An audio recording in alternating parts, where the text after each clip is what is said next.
I see. This feeling must be love. Yoru said it on the afternoon of the endless aquarium date, sotto voce, under her, Asa's, breath.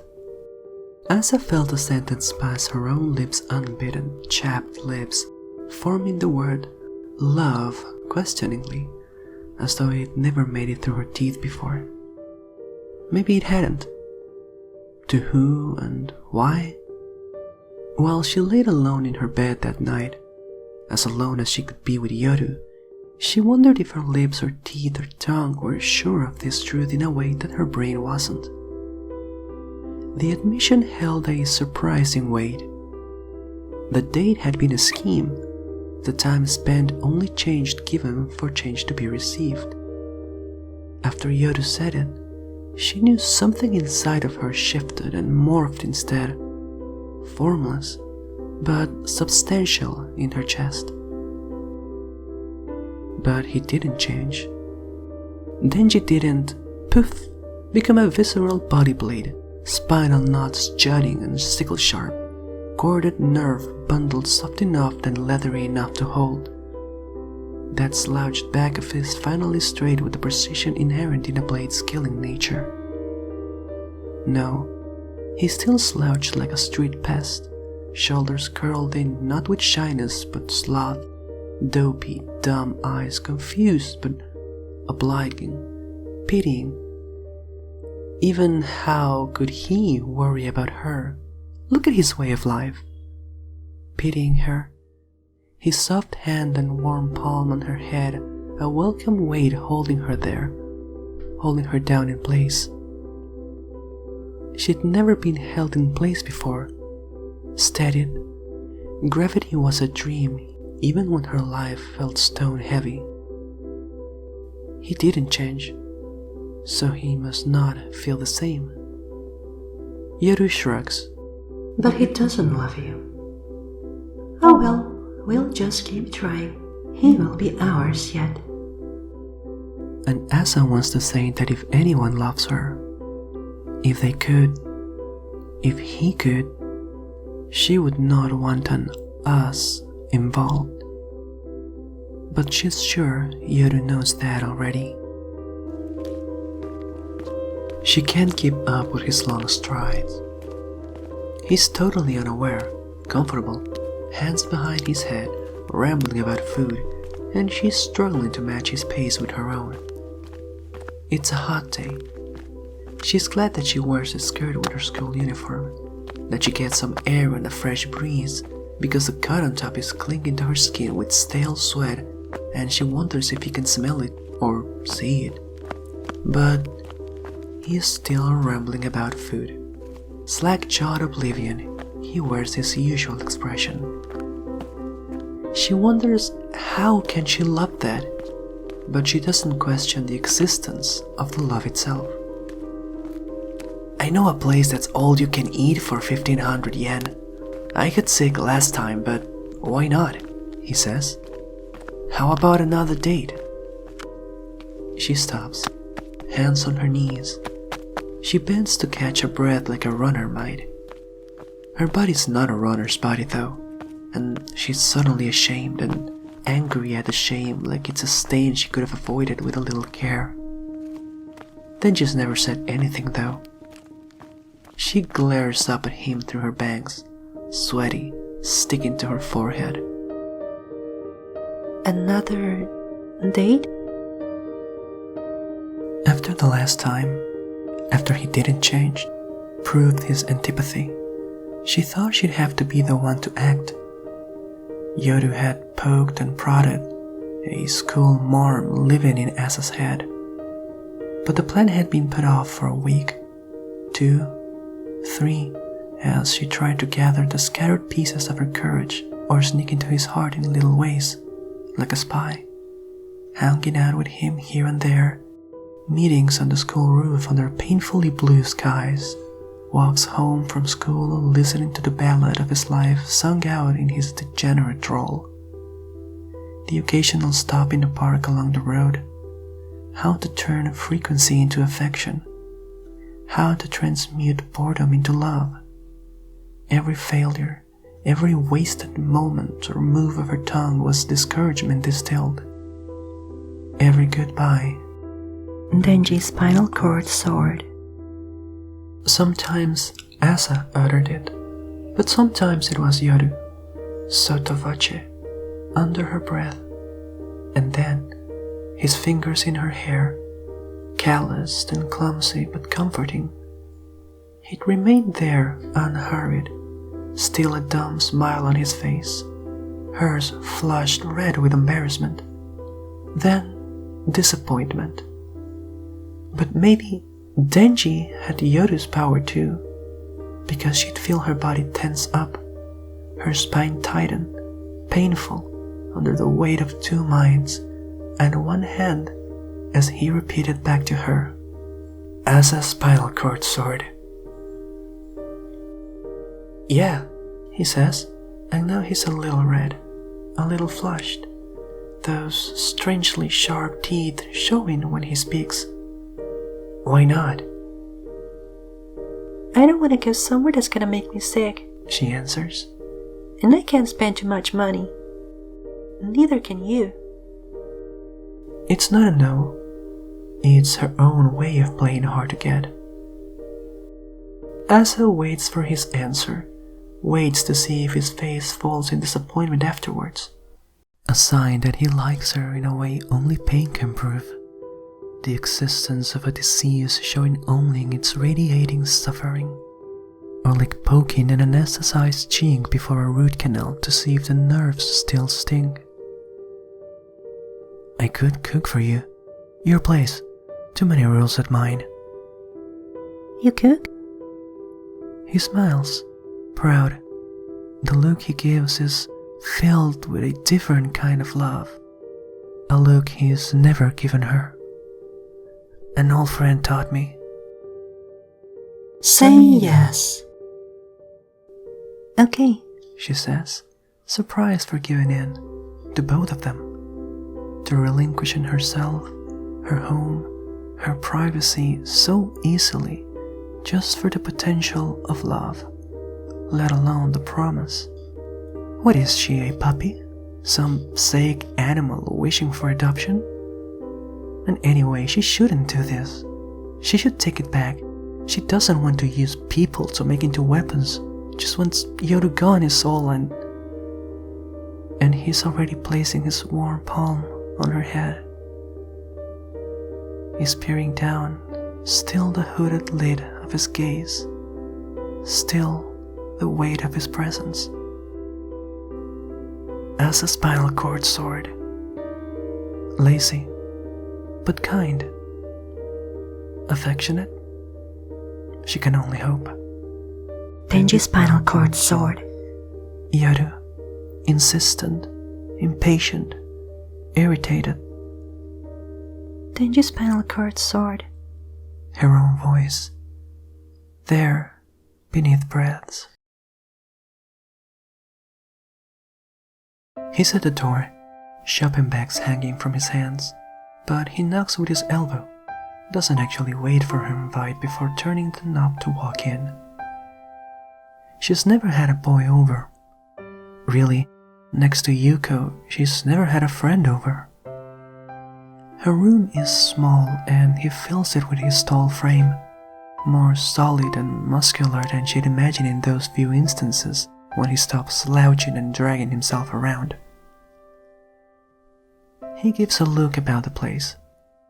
Asa watches as he seems to fight himself from staring at anything too long. Herself, her room, her bed, the hieroglyphics of her life etched into goods and keepsakes, photos and books. She can't read his thoughts, can't tell what he thinks of any of it. Of her, most of all. In the end, his gaze returns to her before settling, finally, on the excuse of square footage she calls a kitchen. I only have this. Asa points to a single gas burner on a thin Formica counter/table. Her kitchen is complete with just that. a microwave and a small fridge that leaks from the bottom sometimes and wets her socks. She begs things to work today, nerves already shot, heartbeats unaligned because she's not used to a boy, attention, guests, or the sudden and raw absence of the loneliness she's so accustomed. But obviously the fridge can't answer. And then she just nods, strangely serious in the kitchen. Okay, it's all I need. Do you have a knife? Asa sits awkwardly and alone on her bed. It's a small studio apartment, only a thin sliding wall separating the bedroom from the rest of the place, which, if closed, would leave it too cramped for even the two of them to sit comfortably. Open, she feels vulnerable, and the apartment becomes a mass of misplaced space. So she sits and watches and feels the distinct tingling dead nerve sensation of anxiety and the lack of being present. You're pretty clumsy. Denji laughed when she offered to help, half-heartedly. She already knew that about herself, doesn't need a reminder. The rebuff hurts. And you're gross, she replies, a few seconds too late, a few beats off and awkward, like everything else she does. Just watch. This is a date, right? Then, before she can answer, unbutton your shirt, Yoru says, sotto voce, under her voice. Invite him to bed. That is sure to win him over. With clammy hands, Asa buttons up the topmost button of her dress shirt, constricts her throat till each swallow forms a lump. Every ounce of energy and focus is being used to prevent Yoru from taking over, and her hands shake with the effort. Seduce him. No. Did you say something? Denji asks, knife still slicing through an onion already half-mooned. He'd been talking about Chainsaw Man, or maybe his old friend, one of them, the one who taught him to cook. She wasn't listening. It took all of her effort to stay in control of her life, both before and after she met Yoru. No. Despite herself, she leans back on her two hands, her chest, meager, she hates it, thrust out. Yoru wants to get her way, is getting in her way. He shrugs, focused on the food again. She's not sure he's glanced at her or the provocative pose, and part of her, a part that isn't even Yoru, is disappointed. But at cooking, she can tell he's good. Surprisingly good, actually.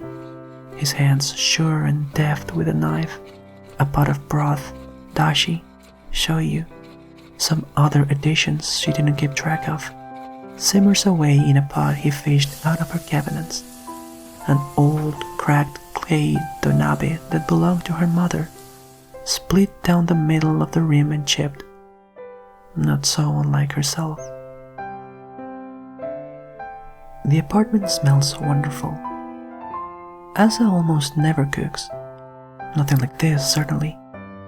The heat in her home grows. From the food or their combined body heat, she isn't sure. And Denji is back to rambling. But she wants to listen now. Wants to give him attention. Because she loves him. Yoru couldn't lie to her. And outside of the awkwardness, the pressure, the stress, and the wet heat, she finds herself interested in what this kind, poor idiot has to say. Despite this, she turns her TV on. The buzzing in her head requires the background sound in order to fill space if she goes silent, skips, or stutters. The friend who taught you, do they go to our school? The air stills. The pot boils. Denji stops chopping for a moment, "He died," is all he says. And then he resumes chopping, layering food onto a plate beside the boiling pot neatly. His slack-jawed expression seems less slack, more tense. She wants to suffocate herself with her own pillow. This is not helpful. Yoru admonishes. Yoru wants to suffocate her with a pillow too. Before she fits the pillow entirely over her face, Denji clears his throat, bows a little at the waist, once again wearing that shit-eating grin he so often wears. Done. Shabu shabu with the cheapest bruised veggies and day-old meat I could find. She takes a seat across from him at the counter table, the steam kissing her nose and his nose, and she wants to kiss him because the food smells delicious. The veggies are a little old but beautifully sliced. The meat's only slightly off pink, all of it layered against each other and waiting to be cooked communally in the broth. Her chopsticks bump against his. The enoki mushroom she chose is teasingly devoured by Denji. The laughter and fun an ingredient neither can buy, neither can afford. But this is the first home-cooked meal she's had in a long, long time, and... "How is it? I'm good, right?" Denji asks. Yeah. She chews on salty sliced beef that tastes of her tears. You're good. Yoru rolls her eyes.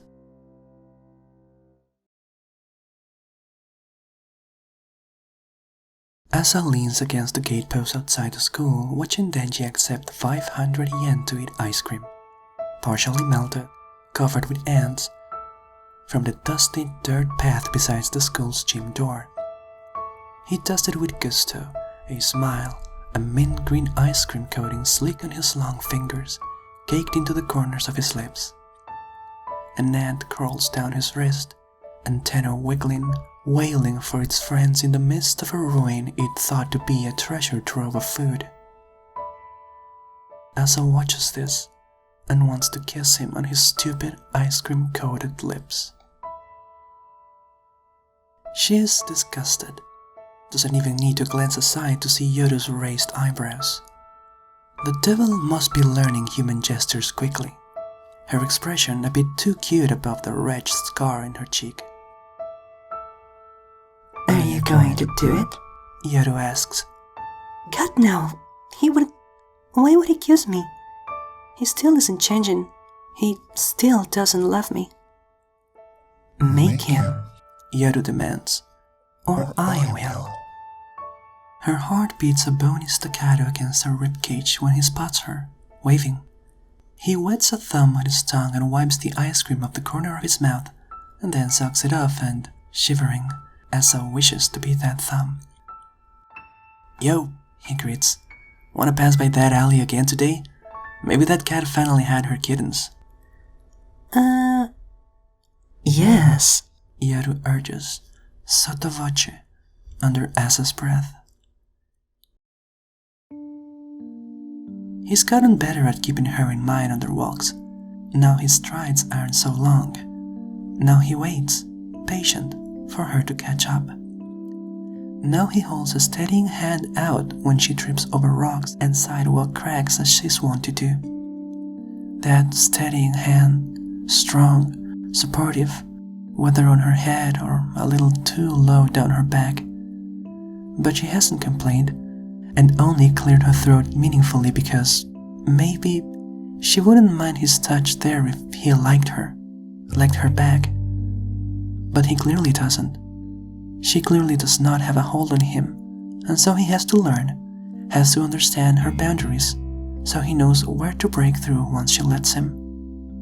A surveying party. 2 saboteurs. Yoru is like a hot coal in her chest, impatient, glaring. She knows Asa's thoughts, Asa's feelings, and only cares to use them like a weapon. What else could the war devil do? It's an abandoned train depot they make their way towards. Rusty tracks stretch their way into the eternal horizon on either end of the earth. Old train cars rot under steel wheels. There are broken bottles and cigarette butts paving the pace. They followed a cat in once on their way home, its stomach sagging with pregnancy, and checked up on it every few days. They'd even given it a little collar once, made of the torn sleeve of one of Tenji's shirts and a button that had fallen off hers. The cat's nowhere to be seen from above, hiding either from the sun or from predators like all good creatures, born knowing that at any moment they may be prey. There's a devil in her heart now, so Asa is painfully aware of what predators truly are. But Tenji is pure. Tenji is on all fours, open and exposed and vulnerable, searching below the eroded, cracked window train cars for a cat. He's so trusting, she thinks, so readable. She gets down on all fours too, dust coating where her knees press her skirt into the ground, seeing, maybe, from his perspective, breathing in the scent of earth and steel and oil slick spills. "Do you see it?" Tenji asks. He's close. She doesn't know when they'd moved so close together, but he's right in her face now, and hers goes red. Heat, sun, embarrassment, nerves, desire. What would those shark teeth feel like on her lips? What would his hand feel like on her waist? All red, all the color red, and his nose covered in dirt, like he's a dog who dug in the yard. So she laughs, and then he laughs. But Yodo isn't laughing. Instead, "Kiss him, kiss him, kiss him. I want my sword. Kiss him." her lips tingle, her throat tightens, but she won't do it. Hands clenched. Can't. If he doesn't like her now, doesn't love her after a kiss, She leans over to cover the inch or two between them. Kisses him.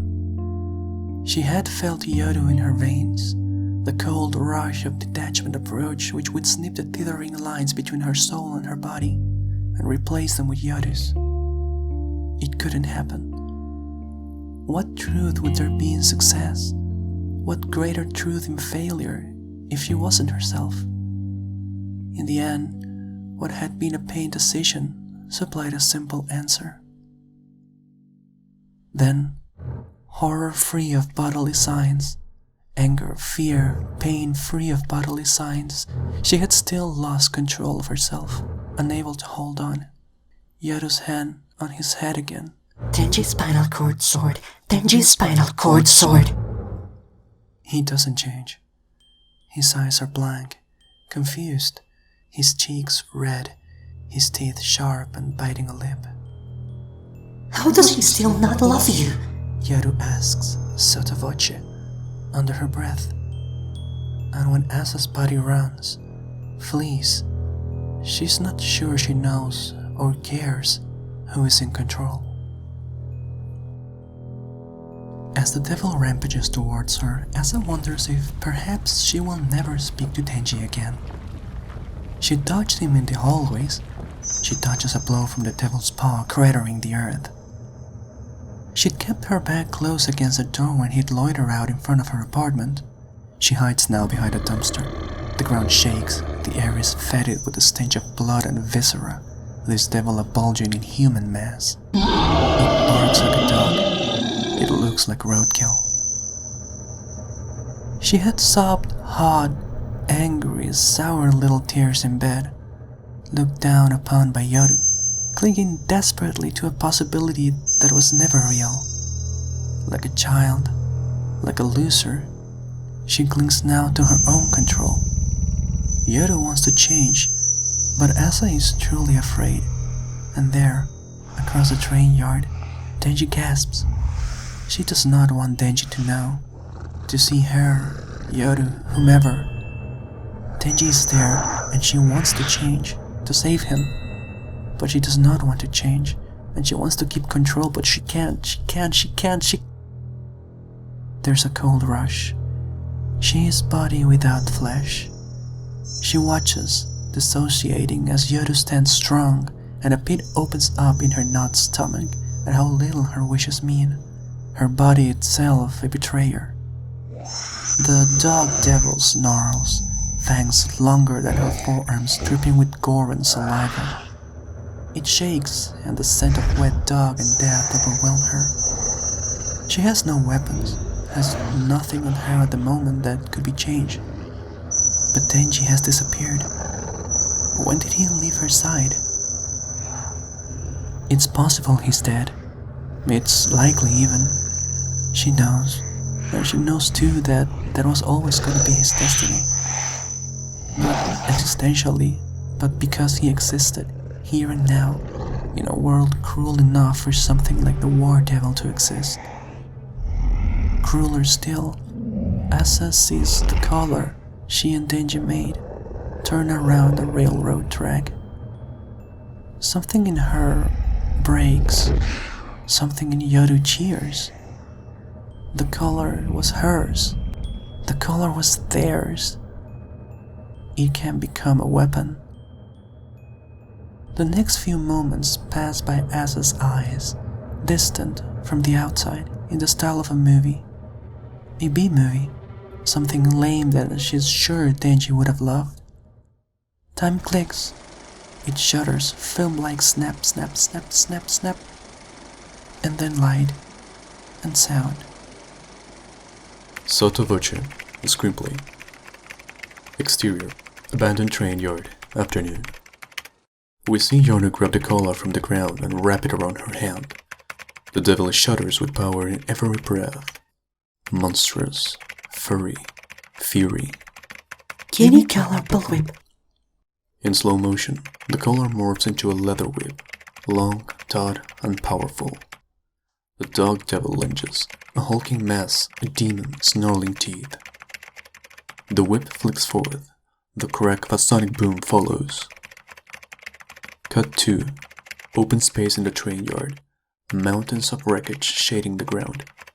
We hear the rev of a chainsaw in the background. Denji is nowhere to be seen, nor is Chainsaw Man. Yodu's point of view. The corpse steams and the body sags under its own weight. The dog devil is dead. A shot of the sky. Fur, blood, bone, teeth rain down. Yodu's clothing is soaked, torn, but she is victorious. Ending card. Fin.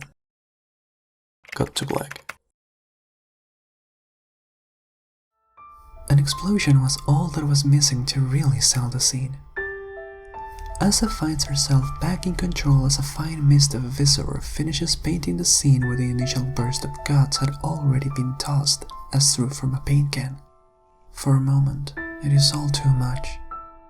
Denji gone, devils and impending death, even the small things taken from her. The cat they hadn't even given a name, too ashamed to claim what neither would take responsibility for together. It's enough to make her want to give up.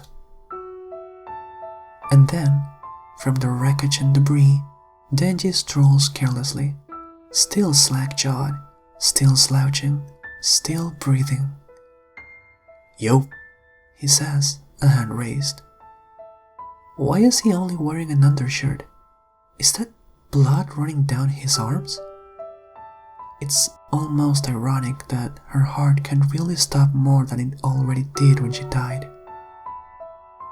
"Did you do that?" he asks, and his eyes are bright despite the laziness of his pose. He looks like he has a secret ready to spill, the look of a child geared up to tattle. No?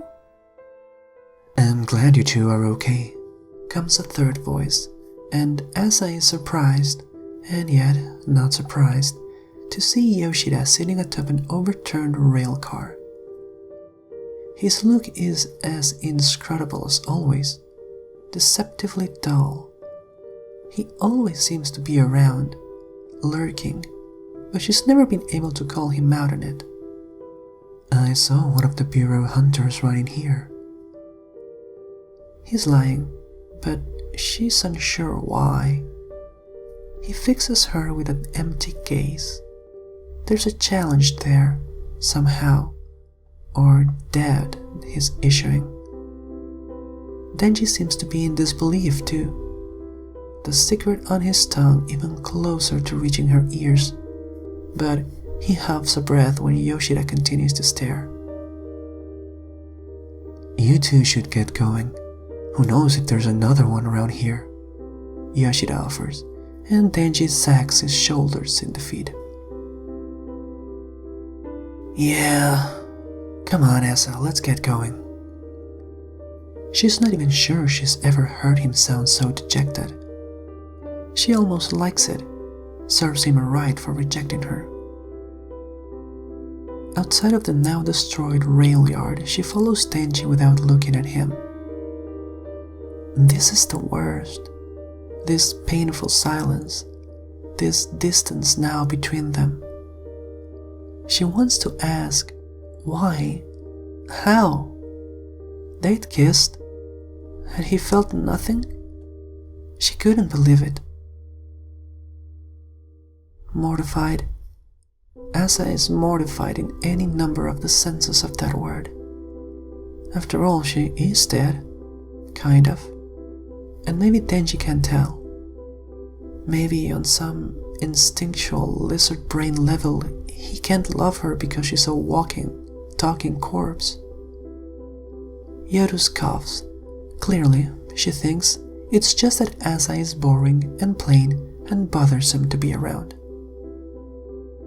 Asa thinks that too. In the end, he hasn't changed. Yoru, sotto voce, under her breath. Proof he doesn't love you. Maybe he can't. But it hurts, because she thinks he does. He should. His hand had gotten softer, but firmer on her head during their goodbyes. Denji's eyes linger, a spark somewhere in their near-dead gaze. His slouching form felt always close at hand now. His steps matched hers. His stories fill her head, dead friends joining Yoru inside her skull, urging her on. He's quiet sometimes now, something she never expected. And when he laughs with her now, it's warm, and she thinks she knows what's behind his lazy smile and slacker facade. Nothing else is going to work. She can't grasp how, with these dates, with their time together, with her throwing herself at him, he doesn't love her back. She hasn't spoken to him in over a week. Her voice is missing now, as she walks aimlessly beside him. They both politely ignore the blood staining her uniform, the near lack of his. She never wanted Denji in the first place. Not really. She just thought him easy and stupid and pliable, a dumb boy she could wrangle with her feminine wiles. Not this, not knowing what he really is. She wishes he'd stay away, let her get over things. I wish you'd stay away, she says to his slouching form. She doesn't know where they are now. She lost track in her days, in self and alter self-admonishment. Eh? He says, head cocked to the side like a confused dog. What are you up to? I was sure you liked me. You kissed me. He is astonished, maybe even a little angry, and she's almost happy that she could make him feel this way. Dark and sticky and frustrated, that whatever claim she has on him can produce the bad, if it can't produce the good. I didn't. She stammers, stumbling over her lie/not lie. You did. Go away. Maybe we should just kill him, Yoru says, and Asa watches in horror as the idea seems to grow into a smile on that scarred face of theirs. No, Asa says, loud enough for him to hear. I told you before, what you kill is yours. It belongs to you. If he will not fall for you through love, we can have him another way. Asa can see her, the crazed look, those spiral eyes dragging her down into an endless darkness of war and pain. Guilt. After all of this, the guilt she'd feel at killing Denji might be enough to simply die from. If only she felt more fear now than disgust, or horror, or shame. Fear could stop Yoru, if Asa wasn't strong enough to. And then her control is released as Yoru turns to the boy, flinging her arms out to commit some violent atrocity, and she pulls at him until Denji invades her space, twisting and falling forward, confused and angry, and to stop him she thrusts out a hand. She feels his heart racing under her and Yoru's palm, feels what might be a strange pulley piercing in the middle of his chest, feels his heart beat as fast as hers. She's back in her body. She pulls him in for a kiss. She feels him kiss back. The slobber and messiness, the taste of blood and dirt. Hears him say, sotto voce, under his breath, "But I like you." She moves a hand from his face to his back, tries to feel his spine. She hits knots, but feels only muscle, blood, heat, sweat, life. Yoru is yelling it now, but the words aren't forming on Asa's lips. No more Denji spinal cord sword, she says against him. He answers at the back of his throat, tongue otherwise occupied. And she can feel it too. 2 days later, they find a litter of kittens in a dam beneath an overturned rail car. The mother seems to be missing, but they are squirming with life. If nothing else, it makes Asa feel like something good can come out of this. That, and the warm hand on her back, and the taste of mint ice cream on her tongue.